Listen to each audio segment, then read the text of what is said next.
but peeling back the different layers, all the layers of the property. Everybody, this is Coffee and Cues with a real estate agent, and today you're Coffee and Cues with two real estate agents. So, Alicia, I wanted you to say hi to the world. Hello, world. How are you? I'm so happy to be a part of this coffee and questions, and I am also happy to be working with my experience with buying property personally. Yeah. Never really pay attention to a lot of the things other than what really grab your attention. Okay. What you see, and that is just the appearance. But peeling back the different layers, all the layers of the property, knowing the history of the property, and then when conversing with the owners of the property, knowing what made that property a home for them. Yeah. What experience that they had living on that property. Yeah. And to know the neighborhoods.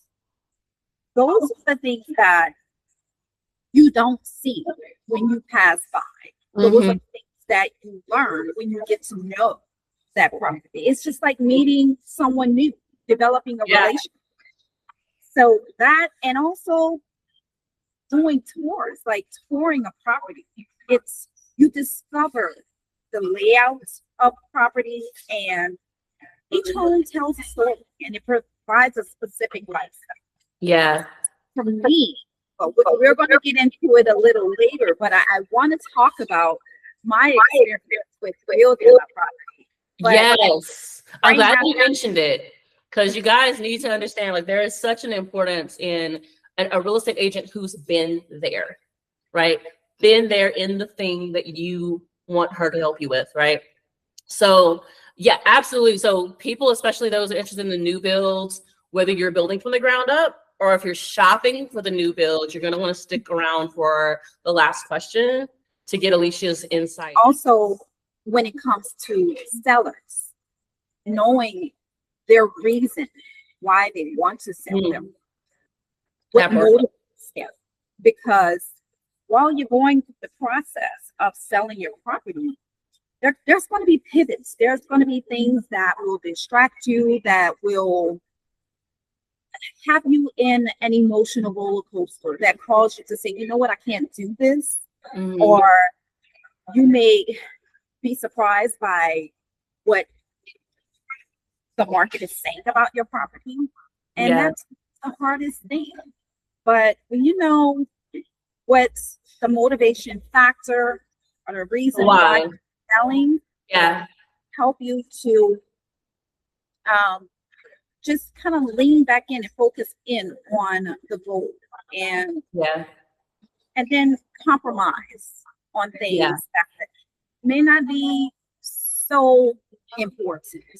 Yeah, there's this great real estate agent meme that came out recently where the person was like, you're buying or selling a $500,000 house, or why are you arguing over a $500 refrigerator in that moment, right? So like you said, like, what is the why for that seller? That seller needs that capital to reinvest, or, you know, they're relocating. Right. Don't tie up your plans for something that is minimal in comparison. So keeping people focused on their why is such an important part of this work, because it is an emotional process sometimes on the buying and the selling side. Like, it could be on both sides. Absolutely. Else is owned, and then now you're the new buyer. But now you guys are doing a new build from the ground up. And I wanted you to share, as a real estate agent, having gone through both, what are some of the differences that you think buyers need to be aware of? Well, it is completely different. Be sure to come back for part 3 to hear what is the difference between building a brand new home and buying a resale. That way you can make a firm decision on what's the best path for you.